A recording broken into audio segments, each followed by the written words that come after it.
Já anunciado, irmãos, nós vamos abrir nossa Bíblia, segundo livro das Crônicas, para nós estudarmos um texto muito conhecido dos irmãos, que é o capítulo 7. O capítulo 7 do segundo livro das Crônicas, dos versos 11 até os versos 22. Assim nos diz o texto da palavra do Senhor. Assim Salomão acabou a casa do Senhor e a casa do rei.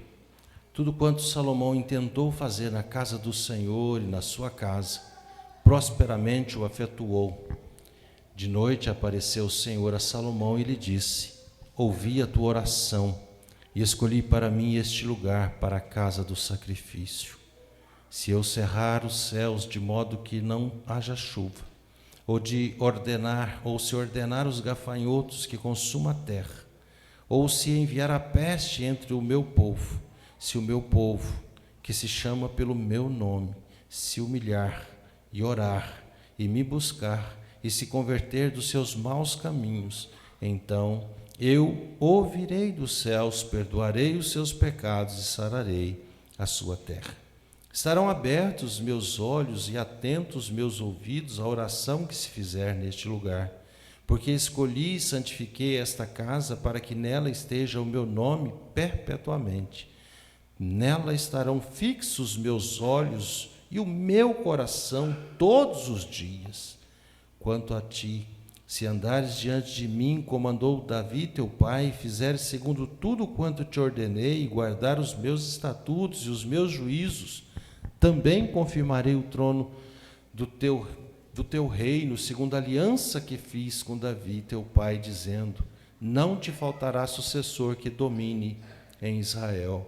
Porém, se vos desviares e deixardes os meus estatutos e os meus mandamentos que vos prescrevi, e fordes e servirdes a outros deuses e os adorardes, então vos arrancarei da minha terra que vos dei, e esta casa que santifiquei ao meu nome lançarei longe da minha presença, e a tornarei em provérbio e motejo entre todos os povos. Desta casa, agora tão exaltada, todo aquele que por ela passar pasmará e dirá: por que procedeu o Senhor assim para com esta terra e esta casa?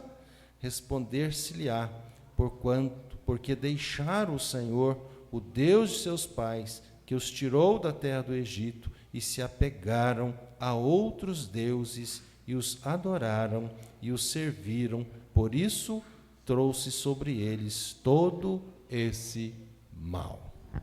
Aliança com Deus. Aliança firmada com Deus, meus amados irmãos, deve ser perpétua, deve ser eterna, e para todos sempre assim o Senhor se mantém fiel aos seus servos. A Bíblia nos fala, e também os historiadores relatam, que santuário sempre foi o fascínio da humanidade. Onde fala-se que tem um santuário, um templo suntuoso, uma catedral, alguma coisa exponencial, grande, as pessoas se atraem para ir conhecer, para ver, para tomar ali conhecimento. Arqueólogos, astrólogos, antropólogos, historiadores, todos querem comprovar aquela edificação, e assim então toma conhecimento desses lugares. Alguns desses lugares são lugares de verdadeira adoração e pode ser constatada em praticamente todas as épocas, todas as etnias, todos os lugares. Sempre haverão dessa natureza templos suntuosos que levam o nome do seu Deus.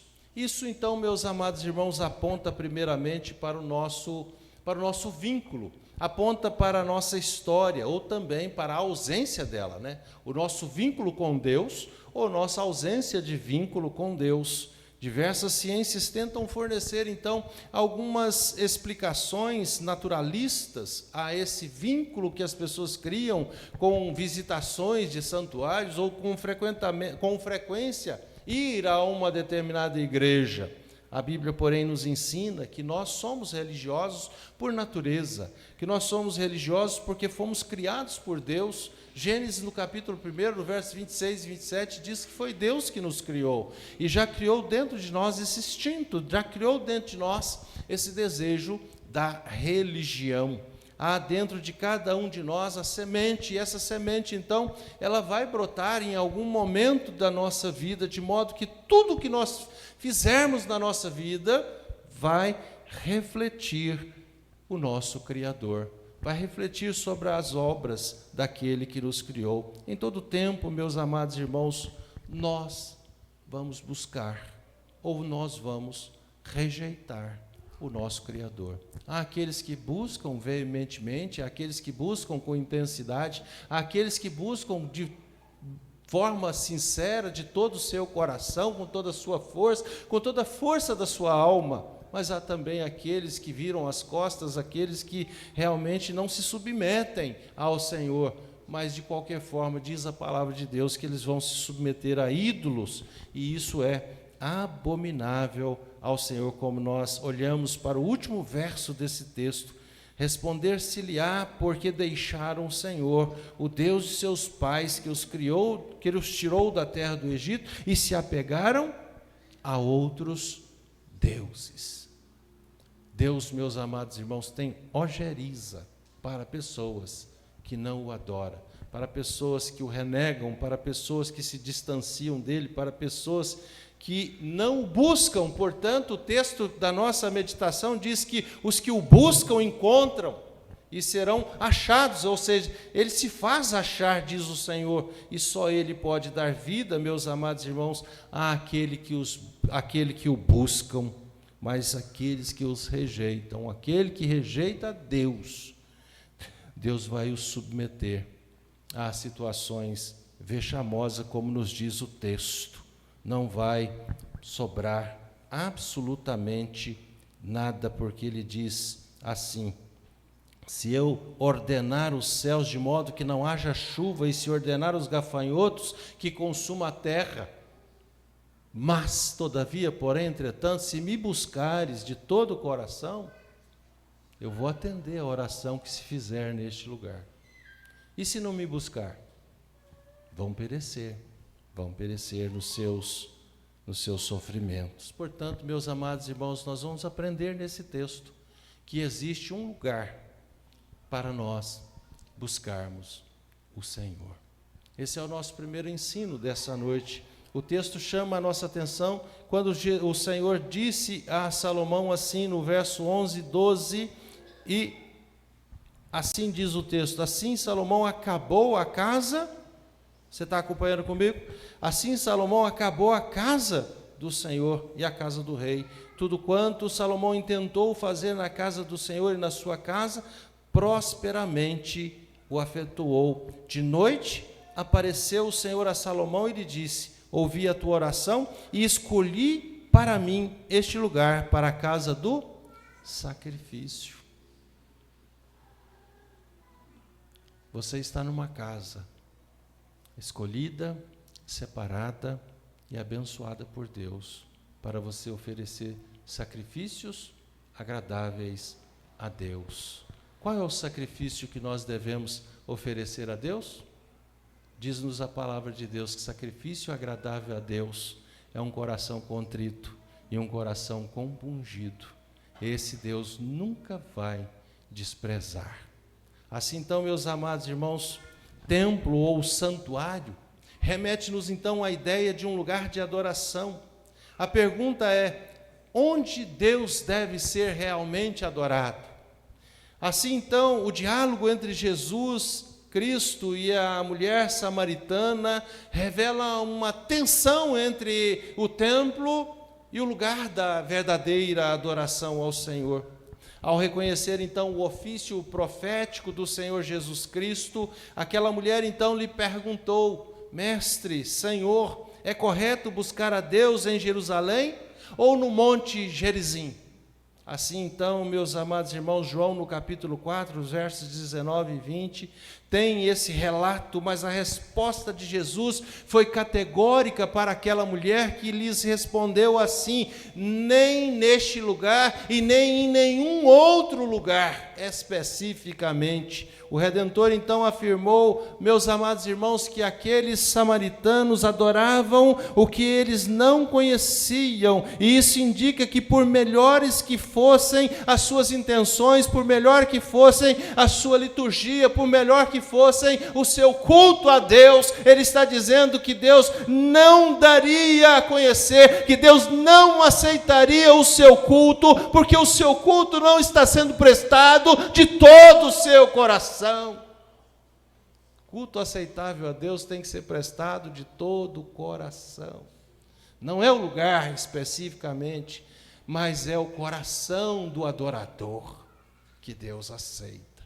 Portanto, Deus está neste lugar, Ele constituiu esse lugar para arrebanhar os seus adoradores, para que os seus adoradores neste lugar preste culto a Deus, adore a Deus, humilhe diante do Senhor. Assim, meus amados irmãos, séculos antes da vinda do Senhor Jesus Cristo, certa feita, os crentes que estavam na Babilônia eram tentados a aceitar esses argumentos dos samaritanos que habitavam em Samaria, e eles sugeriam então que a adoração verdadeira a Deus, a adoração legítima, seria lá no Monte Gerizim, que os levitas e os sacerdotes haviam abençoado o povo, logo o momento em que eles atravessaram o Jordão, Deuteronômio capítulo 11, verso 29, e também Deuteronômio 27, 12. Assim então, o autor de 1ª e 2ª Crônicas respondeu a esse questionamento do samaritano com esta história da consagração do templo salomônico. Assim então, meus amados irmãos, ele destacou que Deus mesmo havia estabelecido o culto no templo de Jerusalém, que era o próprio Deus que havia escolhido aquele lugar para a sua habitação, para que o seu povo pudesse reunir ali, buscar a face dele, e ele estaria com os seus olhos atentos e que os seus ouvidos abertos para ouvir todas as orações que se fizessem naquele lugar. Assim, meus amados irmãos, naquele lugar era necessário buscar o Senhor. Era necessário buscar o Senhor, mas tinha uma forma de buscar o Senhor. E ele está dizendo aqui que a forma de nós buscarmos o Senhor deveria ser com humildade. Portanto, versos 2 e 3 do capítulo 7 nos diz: os sacerdotes não podiam entrar na casa do Senhor, porque a glória do Senhor tinha enchido a casa do Senhor. Todos os filhos de Israel, vendo descer o fogo e a glória do Senhor sobre a casa, se encurvaram com o rosto em terra sobre o pavimento e adoraram e louvaram o Senhor, porque é bom, porque a sua misericórdia dura para sempre. Assim então, meus amados irmãos, é bem possível que isso tenha evocado a lembrança do tabernáculo, da tenda, da adoração dos israelitas lá no tempo do Êxodo, não é verdade? Então, à noite, o tabernáculo era coberto por uma luz forte, por uma aparência de fogo. De dia, tinha lá a nuvem que estava cobrindo o tabernáculo, e quando a nuvem se levantava, o tabernáculo também se erguia e começavam a andar, se punham em marcha. Aonde a nuvem parava, novamente se estabelecia, ali parava os filhos de Israel, a nuvem guiava e se manifestava visivelmente, além da glória de Deus. Aquele primeiro culto lá no templo de Jerusalém foi marcado também por muitos oferecimentos de sacrifícios, milhares de sacrifícios em uma celebração que durou vários dias. Quando nós olhamos para os primeiros versos do capítulo 7, mostrando ali a forma como Salomão estava oferecendo sacrifício ao Senhor. E de acordo então, meus amados irmãos, com a Escritura, naquela mesma noite, daquele mesmo dia, o Senhor apareceu a Salomão, no verso 12 desse texto, e diz assim: apareceu o Senhor a Salomão, ouvi a tua oração e escolhi para mim este lugar para a casa do sacrifício. Ah, meus amados irmãos, aquela palavra revelada ao rei contém ensinamentos preciosos sobre a revelação de Deus e também a sua relação com o templo, com o santuário, bem como sobre como o povo deveriam buscar a Deus, assim como nós também devemos buscar a Deus aqui neste santuário. Assim, meus amados irmãos, nós aprendemos, em primeiro lugar, que existe um lugar para buscar o Senhor. Em segundo lugar, também nós aprendemos nesse texto que Deus é quem escolhe o lugar.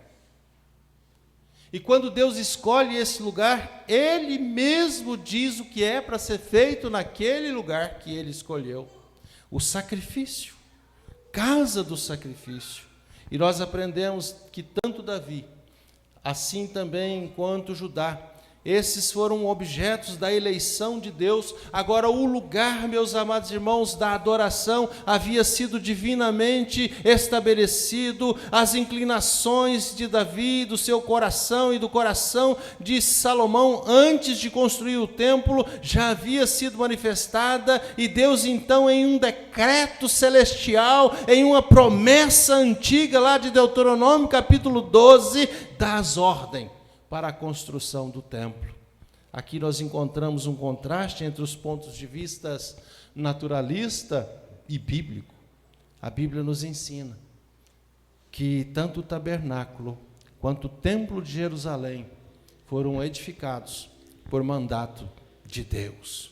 Enquanto a busca religiosa desenfreada, sem a iniciativa de Deus ou por uma iniciativa apenas humana, ela é idolátrica, ela não agrada a Deus. O culto aqui, segundo o texto bíblico, no tabernáculo e templo de Jerusalém, era uma resposta humana à revelação de Deus, era um culto aceitável a Deus. Assim, então, meus amados irmãos, e desta forma, Deus, em terceiro lugar, nos ensina que Ele mesmo edificou e santificou aquele lugar, aquele santuário, aquela habitação da sua presença. Verso 16 nos diz assim: porque escolhi e santifiquei esta casa, para que nela esteja o meu nome perpetuamente, nela estarão fixos meus olhos e também o meu coração todos os dias. Aqui é a casa de Deus, sim ou não? Aqui está os olhos de Deus, e aqui também está o coração de Deus neste lugar. Deus então traria o santuário em Jerusalém com distinção, não por causa da qualidade construtiva do templo, não por causa da sua edificação, não por causa da sua suntuosidade, mas por causa do seu nome. Eu santifico esta casa para que nela o meu nome esteja perpetuamente. Vai passar essa geração, nós vamos passar, mas esta casa subsistirá e permanecerá para sempre, enquanto ela for fiel na adoração ao Deus Todo-Poderoso, que edificou este lugar, que santificou este lugar e que consagrou este lugar. Portanto, meus amados irmãos, tanto no verso 16, como também no verso 20, nós encontraremos estas palavras. Então, no verso 20, ele diz: vos arrancarei da minha terra que vos dei, e esta casa que santifiquei ao meu nome, lançarei para longe da minha presença, quando vocês deixarem de me adorar de todo o coração, quando vocês deixarem de oferecerem sacrifícios agradáveis aos meus olhos, aos meus ouvidos e ao meu coração. Eu destruo, eu acabo, eu deserto vocês. Meus amados irmãos, a palavra santificar tem o sentido aqui de separar do uso comum. Portanto, esse lugar é um lugar santo, é um lugar reservado, E aqui em 1ª e 2ª Crônica, quando nós lemos sobre esse templo, o nome de Deus equivale, então, meus amados irmãos, ao seu próprio ser, à sua própria presença naquele lugar. Então, o nome tem a ver ainda com a honra divina, a honra do Senhor estar neste lugar. E quando nós não tratamos esse lugar com dignidade, quando nós não tratamos esse lugar com respeito, quando nós não damos a este lugar a devida honra, nós estamos aborrecendo tremendamente o Senhor que santificou este lugar. Portanto, meus amados irmãos, essa santificação não é apenas do lugar, mas é também daqueles que entram neste lugar. É também dos adoradores de Deus que estão neste lugar. Portanto, meus amados irmãos, nós aprendemos nesse texto que todo o povo foi chamado pelo nome de Deus. Portanto, ele disse: se o meu povo, se o meu povo. Ao afirmar então que os seus olhos estariam sobre aquela casa, Deus estava assegurando que ele permaneceria com cada um daqueles irmãos que ali estavam. Ele está dizendo assim: os meus olhos estão neste lugar, mas não só neste lugar, mas também está sobre a vida de cada um de vocês que são meus adoradores. Os meus olhos estão sobre vocês em todo o tempo. Assim, meus amados irmãos, nós devemos compreender isso. Todo crente deve prestar muita atenção, que o Senhor está demonstrando neste texto compaixão, e está também trazendo alegria, como no verso 16. Isso nos ajuda, meus amados irmãos, a compreender que a santificação aqui referida nesta passagem resulta da graça do Senhor e do favor que nós não merecemos, chamado favor imerecido. Nós estamos na presença do Todo-Poderoso, nós estamos no santuário, Ele habita neste lugar, e nós aqui estamos e só permanecemos aqui porque a graça dEle nos concede esse privilégio. Assim, então, é um favor imerecido de Deus. Se em primeiro lugar nós aprendemos que existe um lugar para adoração, se este lugar é o templo, é a casa de Deus, que este lugar foi o próprio Deus que santificou, nós também aprendemos, meus amados irmãos, que nós devemos nos reunir neste lugar para buscar o Deus do templo, ou a presença de Deus no templo. Nós fizemos isso durante essa semana que passou. Igreja, foi maravilhoso ver o culto de segunda-feira. Foi gostoso ver o culto de terça. O culto de quarta já trouxe tristeza ao nosso coração. O de quinta, então, amargura. E o de sexta, nós ficamos vexamosos, porque o povo desapareceu da presença do Senhor. Assim, então, nós deveríamos ter permanecido na presença do Senhor, como fizeram este povo. Diz-nos o texto do capítulo 7 que passaram-se 3 semanas, o povo cultuando a Deus lá no templo, e não queria ir embora para casa, de tão bom que estava ficar na presença de Deus ali no templo. Foi preciso Salomão pedir o povo para ir embora. Vai embora para casa, povo, vocês estão abençoados, volta para casa. E Salomão então disse, e o povo voltou para casa, e o texto nos diz, antes dos versos 10, que o povo foi para casa feliz. Meus irmãos, eu tenho visto alguns, parece que vêm com tristeza para a casa de Deus. Portanto, nós devemos buscar a Deus no templo. Os versos 13 a 15 nos ensina como é que nós devemos buscar a Deus no templo. Assim nos ensina o texto. Leiamos juntos, meus amados irmãos, de 13 a 15. se eu cerrar os céus, vamos lá? De modo que não haja chuva, e se eu ordenar aos gafanhotos que consuma a terra, ou se enviar a peste entre o meu povo, se o meu povo, que se chama pelo meu nome, se humilhar e orar e me buscar e se converter dos seus maus caminhos, então eu ouvirei dos céus, perdoarei os seus pecados e sararei a sua terra. Estarão abertos meus olhos e atentos meus ouvidos à oração que se fizer neste lugar. Assim então, meus amados irmãos, o povo deveria buscar a Deus no templo. No templo. O modo como isso deveria acontecer está mostrado nesse texto.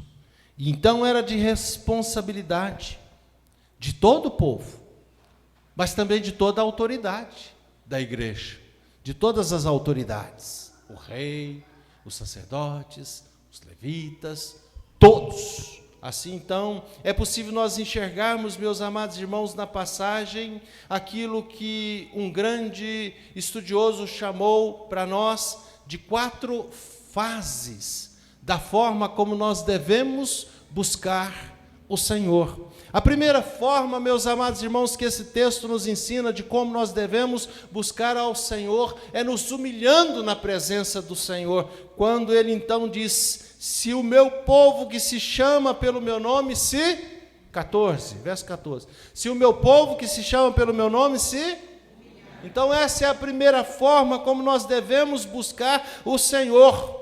A segunda forma que o texto nos ensina a buscar o Senhor é que nós devemos orar ao Senhor. A terceira forma que nós devemos buscar a Deus é convertendo ao Senhor. Assim, meus amados irmãos, nós precisamos considerar no que diz o verso 13, quem Deus é e quem nós somos. Se eu cerrar os céus, de modo que não haja chuva, ou se ordenar os gafanhotos que consumam a terra, ou se enviar a peste para quem? Para o mundo? Para o povo que está lá fora? Para quem? Para o meu povo. Meus amados irmãos, nós corremos um sério risco de nós passarmos por algumas dificuldades na nossa vida, porque nós mesmos estamos procurando com a nossa própria mão, por causa do nosso descaso com as coisas de Deus. Você é povo de Deus, sim ou não? Sim. Então busque a Deus com humildade, ore ao Senhor, converta ao Senhor, peça perdão pelos seus pecados. Assim, então, Israel deveria buscar o Deus soberano. Todos os infortúnios, meus amados irmãos, como a falta de chuva, como o gafanhoto, como as frustrações das colheitas, as pragas, os animais, tinham que ser considerado dentro da providência de Deus, dentro da provisão de Deus. É Deus que derrama essas bênçãos sobre as nossas vidas. E se Deus cerrar os céus, se Deus fechar as portas, ai de nós! Ai de você! Você tem um emprego porque Deus te deu. Seja fiel ao Senhor. Não espere que o Deus feche as torneiras para a sua vida. Considerando, meus amados irmãos, os israelitas, eles tinham uma identidade bem definida, assim como eu e você. Nós temos uma identidade bem definida. E qual é a nossa identidade? Nós somos povo de Deus. Eu e você, nós somos povo de Deus, portanto, nós somos chamados pelo nome do Senhor. E daí, então, nós precisamos buscar o Senhor, certo de que o Senhor nos ouve, porque o texto nos deixa muito claro. Verso 15, meus amados irmãos, estarão abertos meus olhos, atentos meus ouvidos às orações que se fizer. Você crê nisso, sim ou não? Eu creio, e eu tomo posse para a minha vida. O povo precisa se humilhar. O termo, meus amados irmãos, hebraico, para esta palavra se humilhar, tem o sentido de colocar-se debaixo de, submeter-se. Então nós somos convidados a olhar para o texto e verificarmos quantas vezes é repetida essa ideia de humilhação. O povo precisa orar, o povo precisa se converter, esta igreja é uma comunidade de intercessores, esse templo é o lugar de nós encontrarmos com Deus, esse templo é o lugar de nós invocarmos o nosso Deus, o nome do nosso Deus. Essa casa é uma casa de oração. Milagres têm acontecido nesta casa, curas têm se manifestado no meio desta casa, porque os irmãos têm orado e têm buscado a Deus. O povo precisa orar. O Deus majestoso pode decretar uma seca. O Deus majestoso pode também decretar a perda das plantações. O Deus majestoso pode decretar uma doença. O Deus majestoso só vai ouvir quando for estimulado através das nossas orações. O povo precisa buscar o Senhor. O povo precisa se converter ao Senhor. E aqui havia uma intenção graciosa, meus amados irmãos de Deus, para com o seu povo. O arrependimento dos eleitos seria seguido, seria guiado da intenção favorável divina, do perdão, da cura e de novos começos. Perdão, cura e novo começo. Assim então, novas alianças, novos começos. Deus não se compromete, meus amados irmãos, com pessoas célebres. Deus não se compromete com pessoas que se acham que não precisam dele. Deus não se compromete com pessoas que não se humilham. Deus não se compromete com pessoas que não se santificam. Deus está dizendo que ele deve ser buscado humildemente e confiantemente. E ao dizer aqui o Senhor para nós, arrependei-vos, nosso Senhor Jesus Cristo e o nosso Mestre deseja que toda a nossa vida, a vida dos seus crentes aqui na terra, seja de contínuo arrependimento. Foi Ele mesmo que nos ensinou a buscar o Senhor em primeiro lugar. E se eles não atendessem, se os israelitas não atendessem à instrução divina, a resposta para a falta de atenção, para a falta de obediência aos ensinos da palavra de Deus, encontram-se nos versos 19 até os versos 22. Deus se faz presente onde Ele é sinceramente buscado. A religião, meus amados irmãos, sem busca de Deus, é uma religião vazia, é uma religião seca, é uma religião sem estar comprometida com o Senhor, é uma religião sem conteúdo, é uma religião só para agradar o meu eu, é uma religião para agradar apenas os meus sentimentos, apenas para dar prazer para a minha carne. Mas o Senhor disse que nós precisamos nos sacrificar com sacrifícios agradáveis ao Senhor. Isso sim, aquele lugar foi escolhido por Deus para o oferecimento de sacrifícios agradáveis, aceitáveis.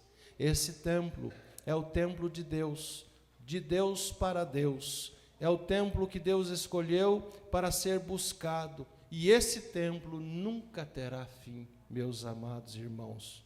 Portanto, nós devemos, humildemente, buscar o Senhor. Ele se importa conosco. Ele nos assiste quando nós, arrependidos, o buscamos.